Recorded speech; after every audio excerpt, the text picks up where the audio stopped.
Our opening thought this morning comes from Catherine Hayhoe and her book, Saving Us. She lives just down the road in Plano, Texas. She writes, "True hope must begin by recognizing the risk and understanding what's at stake.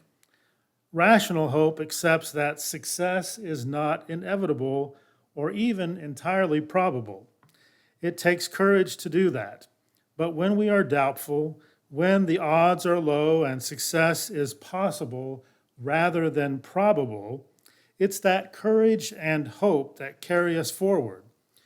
Real hope also provides a vision of the future that we want to live in, where energy is abundant and available to all, where the economy is stable, where we have the resources we need, where our lives are not worse, but better than they are today."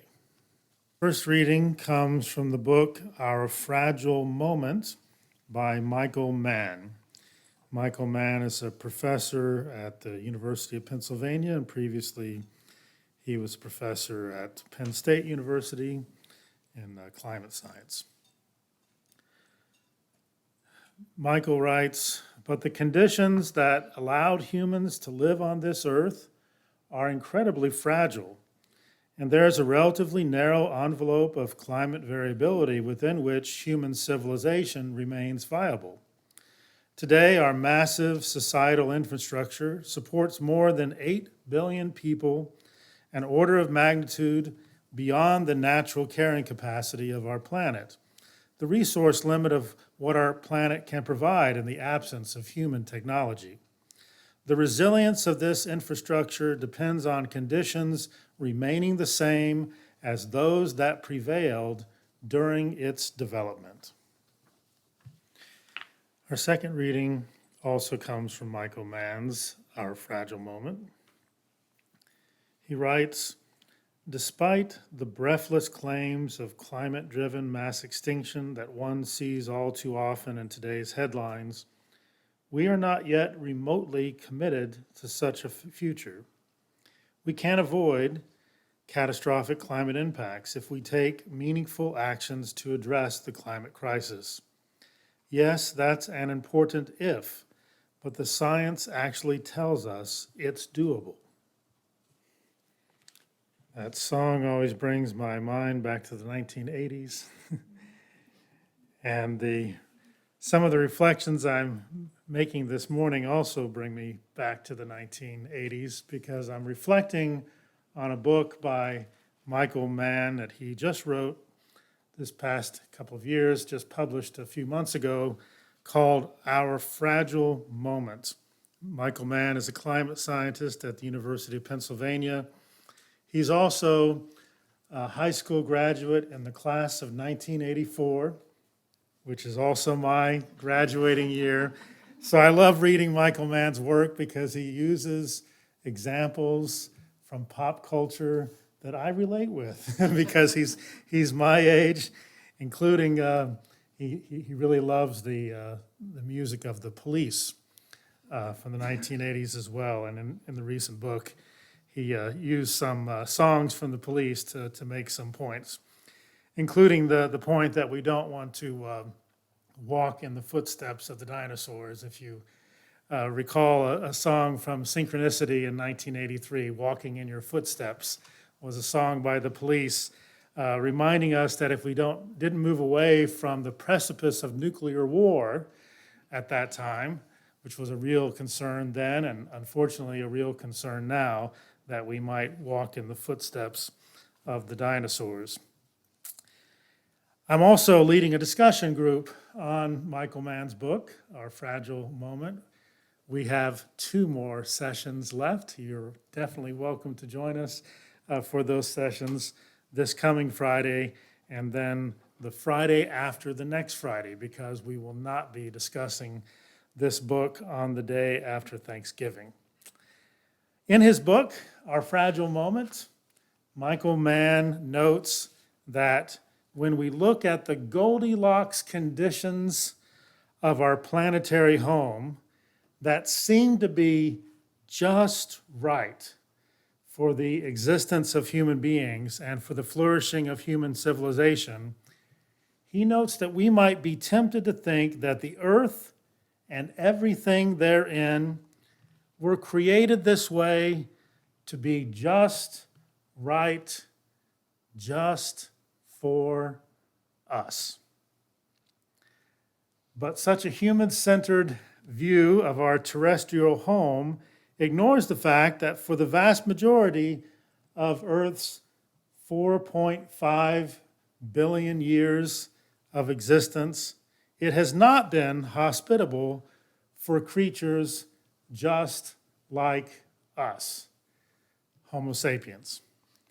It took a lot of cosmic luck and a lot of evolution for Homo sapiens to make it to our current Goldilocks moment here on Earth.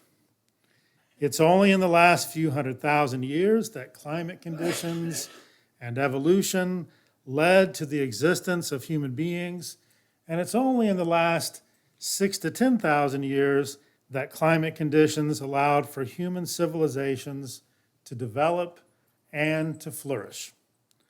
This is only a blip of geologic time. So it's pretty clear that the Earth was not made just for us. It's estimated that life on Earth formed around 3.5 billion years ago, and I'm hoping that there will be life on Earth for billions of years to come. Our time on Earth as a species is just a moment by comparison. But it's our moment. And it's very much up to us how much longer this moment, this fragile moment for human civilization will last. Will the human moment be a flash in the pan moment?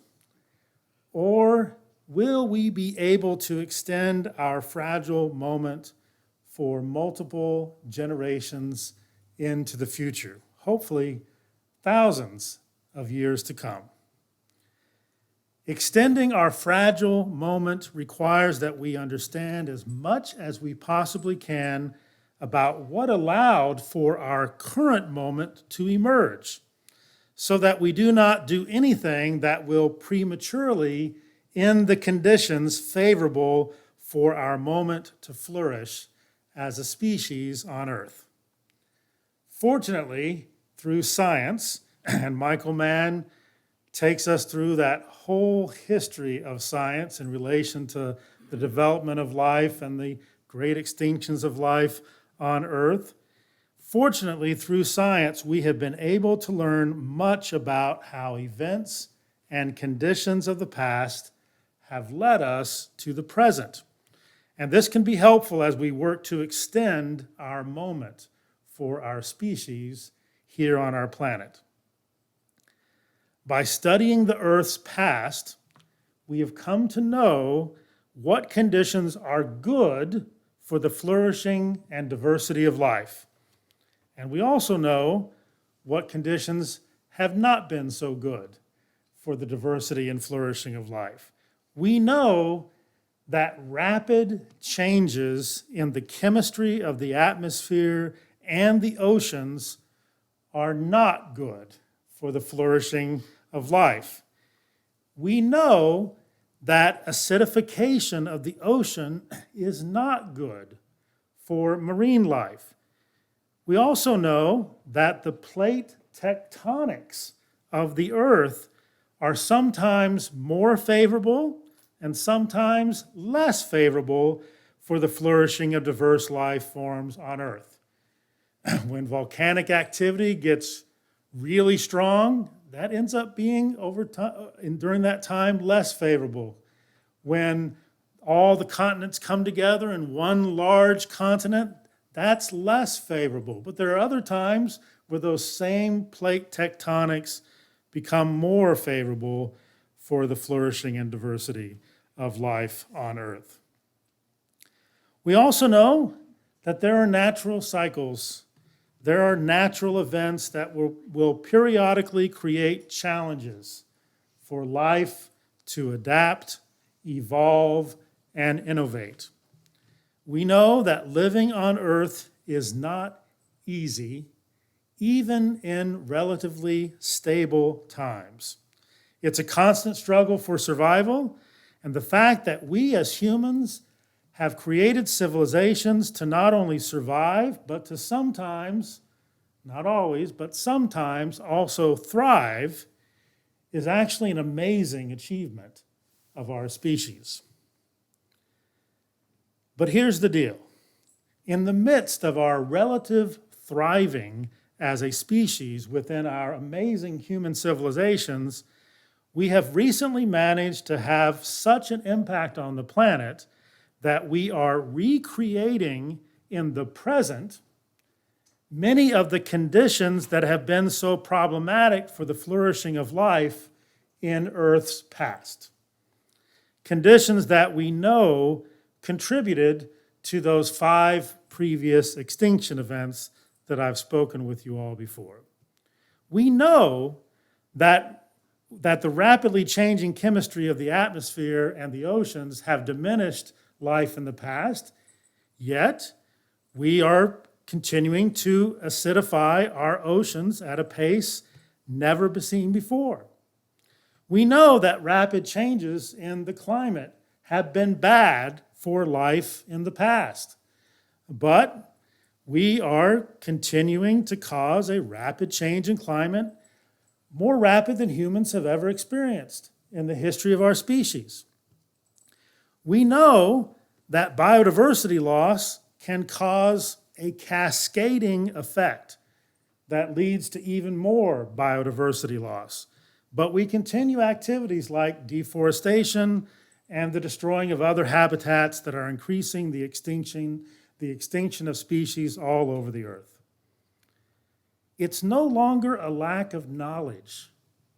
It's no longer a lack of knowledge that is recreating the conditions that have led to the previous extinction events. Maybe it was at first. We didn't know that when we were drilling and bringing up all of that oil and gas and coal to use for the purposes of having a more flourishing human civilization. At first, we didn't know what the effects of that would be, but now we know. It's no longer a lack of knowledge. We know what we are doing. What we have been lacking now is not knowledge, but the collective moral and political will to move in new directions that will protect and further the conditions for not only continued flourishing of life on Earth, but also the continuing flourishing of human civilization.